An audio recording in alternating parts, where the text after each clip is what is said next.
സാപ്പിങ്ങളാ ഭക്ഷണമൊക്കെ കഴിച്ചോ? പിന്നെ ഭയങ്കര ചൂട് ഇവിടെ കോയമ്പത്തൂരാണ്. 93 ഡിഗ്രി ചൂടുണ്ട്.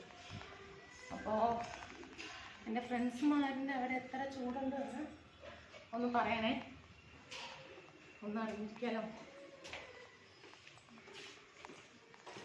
അപ്പോൾ റീൽസൊക്കെ ചെയ്യാനുണ്ട്, സപ്പോർട്ട് തരുന്നുണ്ട്, ഒരുപാട് സന്തോഷമുണ്ട് കേട്ടോ. കൊള്ളൊന്നുമില്ല, എന്നാലും സപ്പോർട്ട് തരുമ്പോൾ ഭയങ്കര സന്തോഷം. അപ്പോൾ പിന്നെയും ചെയ്യാനുള്ളൊരാഗ്രഹമൊക്കെ വരുന്നു. Thank you so much. എല്ലാവർക്കും നല്ല സപ്പോർട്ട് ചെയ്യുന്നുണ്ട് റീൽസിന്. Thank you.